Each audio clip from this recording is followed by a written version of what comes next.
Hello. First of all, heartiest congratulations to all of those who have secured position for the UPSC examination 2016. I would especially like to congratulate the students who have joined our postal series and test series and have secured good ranks, especially Soumya Pandey, who secured 4th rank in her very first attempt at the age of 23. I would also like to congratulate all those viewers who had been associated with us through our YouTube channel. Now, what we would be doing today is a new topic, that is Bitcoins. It has been in news recently due to the recent WannaCry and the ransomware. We would be talking about cyber security and the various malwares in the separate lecture. For today, our main concern would be understanding the concept of Bitcoins.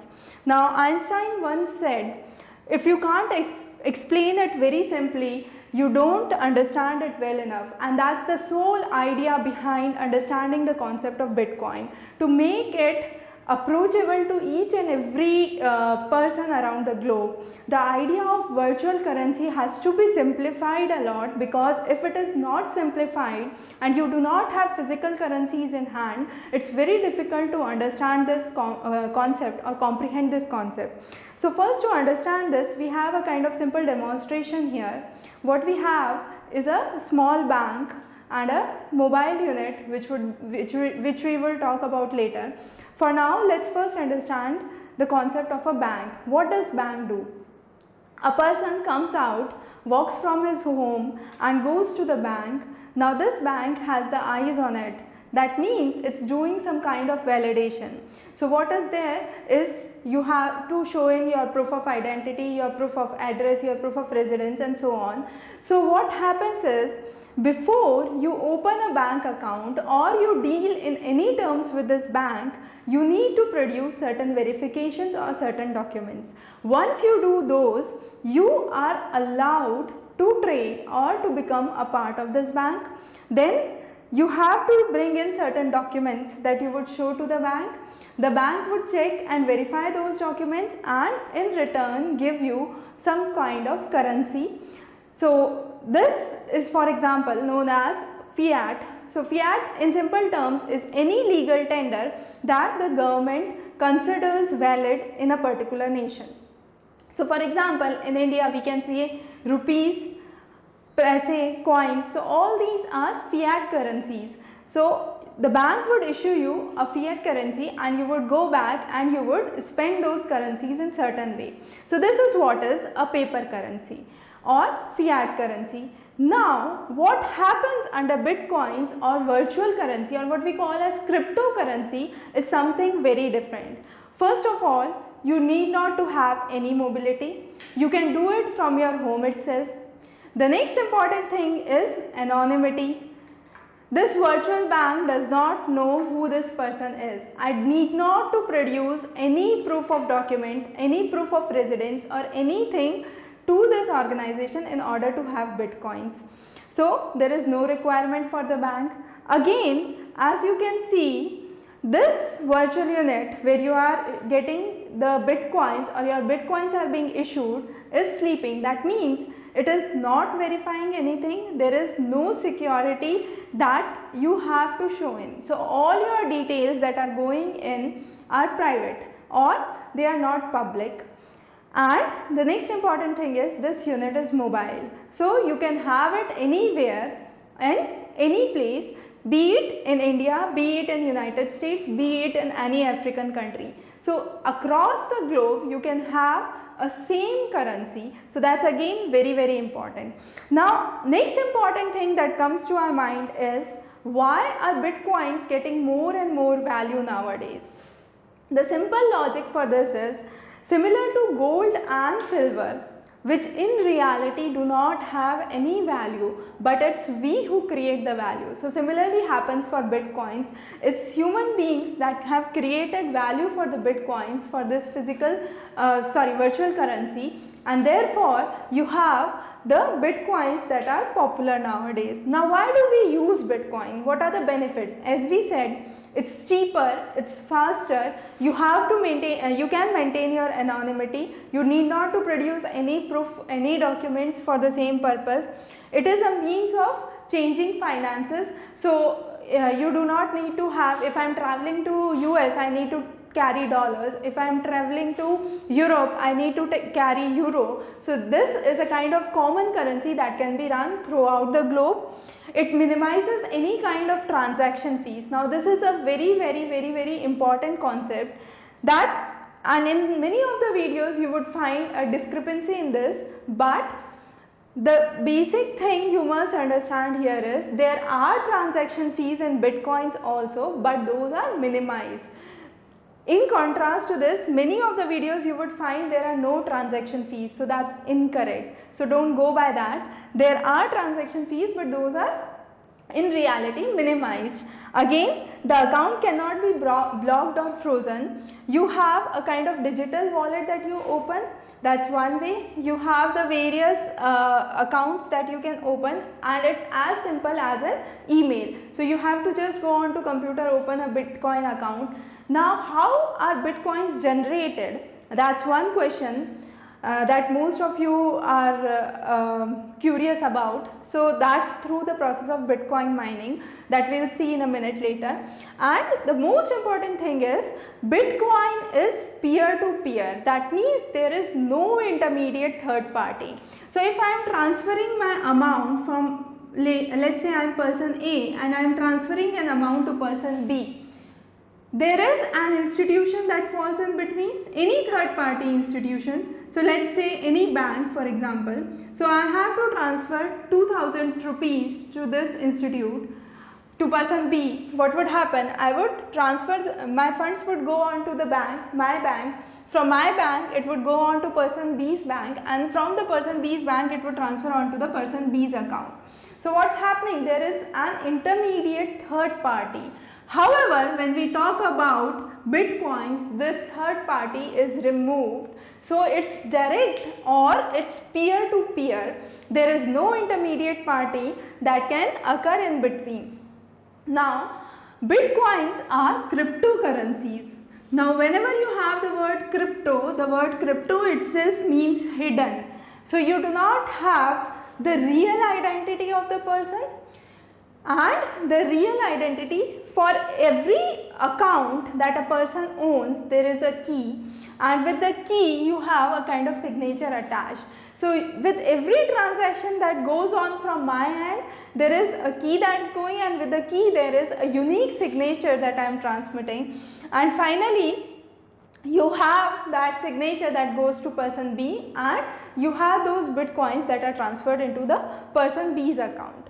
Now again, Bitcoins or altcoins were the first decentralized cryptocurrencies that were launched in 2009. We will look more about the history of cryptocurrencies and Bitcoins later on. For now, first understand the basic idea and the basic concept behind this. So this was launched. When it was launched, the first idea was it's a cryptocurrency, so it's a virtual currency, and it would be much easier, much simpler, much faster, as we said. So, but there would be a problem of double spending that could occur, and Bitcoin was the first to curb out this problem of double spending. So when we talk about double spending, what exactly the problem is? I am doing a transaction to, let's say, B and C, and I have, let's say, $5 in my account. I transfer $5 to B, and at the same point of time I transfer it to C. Now there could be double spending. Originally I have only $5 that I can spend, so it can go either to B or to C, because once it goes to the account of B, my funds are exhausted and I cannot transfer it to C. So that's the basic idea. So it's very important to understand the problem of double spending. So that is where the double spending lies. So what is done? You need to maintain a unique time stamp. So let's say this transaction is done at 1 o'clock 13 minutes and 42 seconds, and this transaction is done at 1 o'clock 13 minutes and 53 seconds. So there is a difference of milliseconds or seconds here, and through that we come to know that this was the first transaction and this should be given priority for the authentication, and once you have this transaction, Both of these transactions for now are in the unsettled window, and once one of them is settled, the other won't be settled. So that is how we rule out the problem of double spending, and that formed the basis of Bitcoins. Because Bitcoin was able to rule out the problem of double spending, the Bitcoin became one of the most successful cryptocurrencies. Now again, the next important thing is to understand the idea behind cryptocurrency. As we said, I am anonymous, you don't know who I am, how much amount of Bitcoins I have, and the person whom I am transferring the money is anonymous. I don't know his name, I don't know his account number. The only thing I know is his cryptocurrency ID or the account of cryptocurrency in which I have to transfer. But the whole list of transactions are public. So you have a kind of open ledger that exists. That means you have person A, B, C, and let's say D and E. So person A has $10, he transfers $5 to person B, then he transfers $3, then he transfers again $3. So what is there comes a ledger for, let's say we start with A, that was $10, A transfers to B $5, B transfers to C $3, C transfers to D $3. So what is this? This is a kind of open ledger that is open to all. So person A can view this ledger, B can view these transactions, C can view this transaction, and D can view this transaction. So all of them have access to this transaction, and each and every section of Bitcoin that passes through the system is recorded. So that's the very first thing, that is open ledger. Now if you are maintaining a kind of centralized open ledger, then again third party comes into play. So the idea was to remove any kind of third party. So what you need to do, rather than making this a centralized ledger, you need to make this a distributed ledger. Distributed ledger means person A will have a copy of this ledger, person B will also have a copy of this ledger. So all the persons have an individual copy of the records. Now what would be the next issue? The next issue would be, since all of these have the same copy of the ledger, if there is a minor change in the transaction, all these copies need to be updated. That means you need to synchronize all the ledgers, and all of them need to have the same version of the ledger. So that was the basic idea when we talked about the distributed open ledger. So with distributed open ledger, each one of them would have the copy of the ledger, and each one of them would have the latest copy or the copy that would be synced at the same time. So you would have the same version for each of those. Now the next is the concept of miners. What are miners and what is Bitcoin mining? That has become a very important question for these days. Now Bitcoin mining, of these, some of those would select to be Bitcoin miners. So they would invest in the computational powers, they would have fast GPUs and fast computers for the same. Now what does a Bitcoin miner exactly do? So let's help us understand with this page here. So I have the first record that I have here. Okay, I have all the records that are done here. Now in the second copy of my records, what would go? In the second copy of my record, a hash of this first record would go, and the next set of second records would come in. That means to understand this first record, I need to have a copy that is lying in the second records. So that's a kind of tie between the two. So what would happen with the third record? The third page of my record would show a hash of second block and all the new entries. Fine. Now my fourth block would show the hash of third block and all the new entries. Hash means a small trace that would help you understand what was the entries in the previous record. Now if at the fourth block I need to recheck the entries of the first block, I can do that because I can go on to the hash of 3, from 3 to 2, 2 to 1, and finally I can have the records of the 1. Now what would happen? This is the kind of previous work that you are doing. Now let's say I move on so and so and so till block number 53. Okay. After reaching block number 53, I have to create a new block, that's 54. Now when I am creating a new block, what would happen? What miners do? So when I am creating a new block, what does that mean? I need to have a hash of block 53, and with that hash I need to have a nonce, and that nonce is any arbitrary number that would be added or that would be played with this hash, and as a result I would have a resultant block, and that resultant block would be the proof of work. Now what would be the uniqueness of this resultant block? This resultant block has to maintain some kind of uniqueness. So let's say if the number is 265 bits and I say last 12 digits should be all ones. So last 12 numbers should be all ones. So whatever combination of the nonce I do with the hash 53 should result in such a fashion that I meet this resultant. So my resultant answer should be all the numbers with last 12 digits as ones in the final resultant that I am getting, and that is what is the proof of work. So what the miners do is exactly this. So you have the special nodes where the ledgers could be held. So all the persons are not miners first of all. Some of those are miners. Now there are two things that the miner do. Miner either validates the key. So you have, that's the very simple of these. So a person A is transacting for 30 rupees or $30 to person B. What would happen? I would simply transact whether A has sufficient balance in his account or not. So that's the most simple one.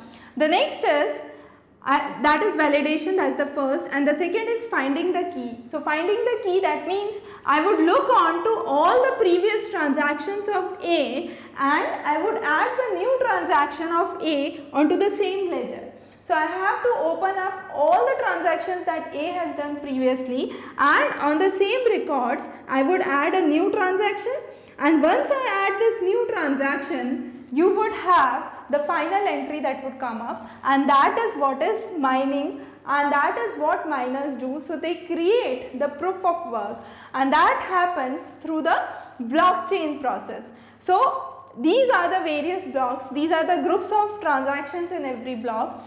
What happens is, so in this block you have the values from the previous block that are here.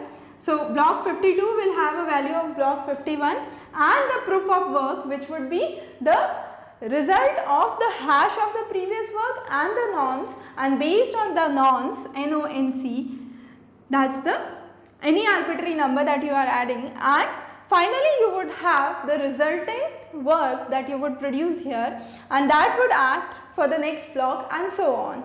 So that is where you need to create blocks, and therefore you have the blockchains, because each of the block is linked to the previous block. You cannot say block 52 is independent, block 51 is independent. So every time you move forward, you have to maintain this chain, and it's very interesting that blocks are made 6 times every hour. So in 1 hour, how many blocks would be made? 6 blocks would be made. Now this would be required later on when we understand how this works on. So as we said, for every new block that is created, the miner is getting some bitcoins and the transaction fee as well. Now the miner would be interested only in working around with those transactions which are giving higher transaction fees. So interest of the miner would be first to look for the transactions which have higher transaction fees, and second earning the bitcoins. Bitcoins are also written as BTC. So with every new block that is created, you get 12.5 Bitcoins. So every hour, how many Bitcoins would be released? Every hour you would have 75 Bitcoins that would be released. Now there is another interesting thing that occurs is that when the Bitcoin concept was started, they had given 21 million Bitcoins could be released in 100 years. So that means 21 million Bitcoins is the uppermost limit. This currency cannot be in circulation with more than, there can be not more than 21 million Bitcoins in circulation in simple terms. So what happens is, if you are producing Bitcoins at this rate, the miners are producing at this rate, 21 millions would be soon exhausted, but you have to extend it till a period of 100 years. So what you will do is, after every 2.1 lakh blocks that are created, so after every 4 years, what happens is, the number of Bitcoins that you are providing for creating each block gets half. So let's say when it started in 2009, for every block that I am creating, I am getting 12.5 Bitcoins. Now in 2013, what would happen? I would get 6.25 Bitcoins for every block that is being created. In 2017, you would get 3.125 Bitcoins for every new block that is being created. So you are decreasing the amount of Bitcoin that is coming into circulation with time. So with every 4 years, you have 2.1 lakh new blocks, and after every 4 years, you would halve the value of the Bitcoins that you are providing to the miners. So that's very, very interesting. Now, as we said, why is blockchain important? So blockchains are the public distributed ledger, as we saw. So that ledger is open to each and everyone. Each and everyone has a copy of the same ledger, and blockchain forms the back end of the Bitcoin. These are not Bitcoins. A lot of students get confused between blockchain and Bitcoin. So Bitcoins are different. Blockchains form the back end of the Bitcoin or the processing of the Bitcoin. Ledger, as we said, is open and public. The person is anonymous and private, we can say. All the ledger exist at different nodes, so it's decentralized. There is no third party dependence in case of blockchains, and there is no trusted identity that you can see. So as we saw, in 21 million years, you have to release 21 million Bitcoins would be released in 100 years. So over 13 million Bitcoins were already in circulation by 2014. That means in the next 35 years, what would happen? There would be only 8 million new Bitcoins that would come into the market. So that is a kind of logarithmic exponential curve where you can see the Bitcoin circulation, it suddenly jumped up till here, and then it's more or less stagnant over the coming years. So till 2014, you had the maximum Bitcoins that had already come into the circulation. Now let's talk a little about history for a change from this conceptual topic. So why did cryptocurrency came in? It was first the idea of V. Dai, who gave the concept of B money, and this B money was the distributed electronic cash system, and it worked around removing the physical currencies. However, the Bitgold was coined by Nick Szabo, and in 2009 Bitcoins came. So from Bitgold it became Bitcoins. Now it's very, very important. Bitcoins and Litecoins, these are the two famous cryptocurrencies that are in the market. Now there are the different algorithms that are used. So Bitcoins uses SHA-256, however Litecoin uses script as a hash function, and in Bitcoin you have the proof of the work that is seen. However, in Litecoin you have either proof of the work or proof of the stake. Either of these two could work around. In 2011 Namecoin was released, and in 2014 Treasury was released.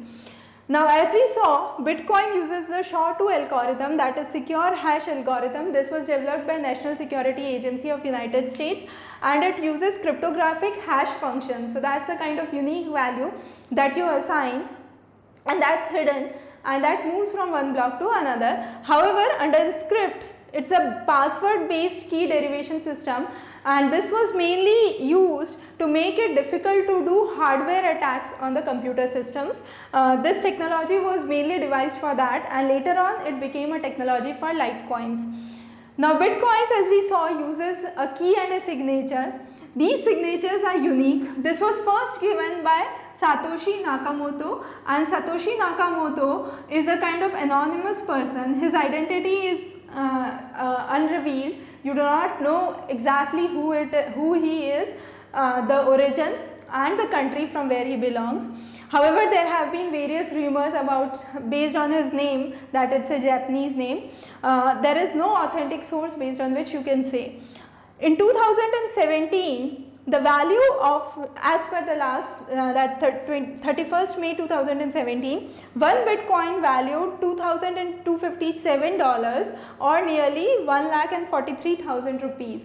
So that was the recent value. However, if we go back to 2009, the value of one Bitcoin was merely $0.08. So it moved from $0.08 to $2,200 approximately. So that's how there has been fluctuations in the Bitcoin. Now we'll see later how these fluctuations occur. Now what is Satoshi? Let's first understand the concept of currency. So when we talk about currency, let's say I have 150 rupees note here. So what happens is, this 50 could be divided in 1 rupees. So I can have 51 rupees note, or every 1 rupee can be further divided into 100 paisa. So the smallest unit in Indian currency is the paisa. However, in Bitcoin you have further smaller units which is known as Satoshi, on the name based on the person who discovered the Bitcoin. This Satoshi is also known as Austrian, and it is 100th million of the Bitcoin. So you can have Bitcoin to such a small fraction. So it's not important that you trade only with one Bitcoin or 10 Bitcoin and so on. I can trade with 0001 Bitcoins. So that could be a method of trade. Now these are the various character symbols that have been proposed for Satoshi, which is the smallest unit. Now Bitcoin is written as BTC. It's also written by this symbol and XBT. However, another important thing to note here is Bitcoins are further subdivided as milli-Bitcoins. You have micro Bitcoins, so 10 raised to power minus 3 for milli, 10 raised to power minus 6 for, 10 raised to power minus 6 for milli, and so on. So you have the various Bitcoins and the further smaller denominations for those. Now why does the value for Bitcoin fluctuates? As we saw, it moved from $0.08 in 2010 to $2,200 in 2017. Now how does this occur? Let's say I have to transfer money from United States, where I am residing, to one of my relatives in Zambia. I transfer or I buy Bitcoins in the United States. So what would happen? There would be uptick. So there would be a rise in the price of Bitcoins when I buy in United States. Then 30 minutes later, the money gets transferred to the person in Zambia, my relative in Zambia, and what happens is he sells it off in the market. So what would happen? There would be a downtick. So there would be rise in price when you buy, there would be a fall in price when you sell it here. Now why the Bitcoin rates are decreased? If the merchants are accepting Bitcoins, the miners are cashing out to pay bills with fiat. So what happens is, I can go to the bank, wherever the Bitcoin is legalized currency, I can go to the bank and cash it out or get fiat or the paper currency or the legal tender of that nation. What would happen when I go out for fiat? The Bitcoins increase, the unused Bitcoins in the system increase. Since there are more Bitcoins that are left in the system, or I would say the unused Bitcoins that are left in the system, what would happen? The rate of the Bitcoin would decrease in the market. So that is how there is decrease in the value of the Bitcoin, and reverse of these you would have the increase. So if you have the transmission Bitcoins, those are redeemed, or you have the salaries where Bitcoin salaries are converted into fiat salaries, there is a decrease in the value of Bitcoin, and therefore you have fluctuations in the Bitcoin value. Now, who accepts Bitcoins is an interesting question. There are more than 1 lakh retailers who have now started accepting Bitcoin as a legal currency. So you have it now comes with various wallet applications. You have Apple, Dell, Newegg, eBay and Dish Network, most of them predominantly in the United States, which are accepting Bitcoins. Now let's look on to a global scenario. So as we saw, numerous retailers in the United States are accepting Bitcoins. Bitcoin is treated as a property under the Internal Revenue Services or the IRS system of United States, where you look out the taxation. In Japan, Bitcoins have become legal. A law has been passed and they are now a legal currency. However, there are various currencies where countries where Bitcoins are still not legal. In Australia, they removed the double taxation on the Bitcoin users. So it is closing to making it legal. However, in Bangladesh it's illegal and you get a 12 years of jail term. In Kyrgyzstan it's illegal, but there is no prohibition from buying and selling. You cannot convert it into fiat currency, or any institution in Kazakhstan, credit institution won't accept it. Ecuador has banned Bitcoins and is creating its own virtual currency. Bolivia again has banned it. Vietnam prohibits the institutions from taking or dealing with the cryptocurrency. However, there has been trade in the open market. Now, what is the scenario in India? BTCX India was the first Bitcoin exchange in India with KYC and AML guidelines. The other ones who came later was Unicoin and Zebpay. Zebpay has more than 5 lakh app downloads and has nearly 2,500 users per day which are added. However, in India, to enter or to get Bitcoins, you need to have fiat currency. You can invest your fiat currency and convert it into Bitcoins, or you can enter through donation services and mining. There has been lots and lots of questions whether or not to make Bitcoins a legal currency. Government think tank Niti Aayog has been working on it since long, and there have been kind of suggestions from the public that are being asked. 31st May 2017 was the deadline for the same, and based on those, the government would finally have a suggestion whether to legalize Bitcoins in India or not. Now the people who are in favor of Bitcoin are feeling that the market acceptance, customers trust, investment, money laundering and Hawala would be some of the target areas where you would have to work around before Bitcoin comes into market in India. Now, there are, if I am carrying 5 lakhs or 20 lakhs in cash, what would happen? There is definitely a burden of theft, but the same happens with the virtual currency as well. There is no way where you can say that the virtual currencies are 100% protected. So Bitcoin thefts have come into play soon after Bitcoins were released. So in 2009-10, when you had the Bitcoins that came into circulation, you had the first biggest Bitcoin exchange unit, that was Mt. Gox, that was created in Japan. However, you had the Mt. Gox disaster that came up. MtGox.com is a short form for Magic the Gathering online exchange. Now it's interesting, Bitcoins were first used in gaming zones in online transactions. So they were used mainly for online games since 2006.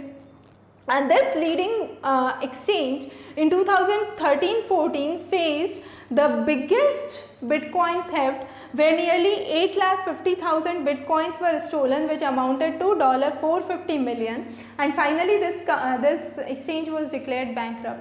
So that was the first biggest theft in Bitcoin. The second next was the Bitfinex, where 72 million were stolen in Hong Kong based Bitcoin exchange unit, and consumer forfeited 36% of their holdings. They were later given the BFX tokens, which could be used at their parent company, that is iFinex. So these are the two major Bitcoin thefts that have happened in the recent and are important to be known around. With this, we covered the lecture on Bitcoins. We will be covering more important topics for general studies in the upcoming lectures. You can definitely subscribe for any details. Have a good day ahead.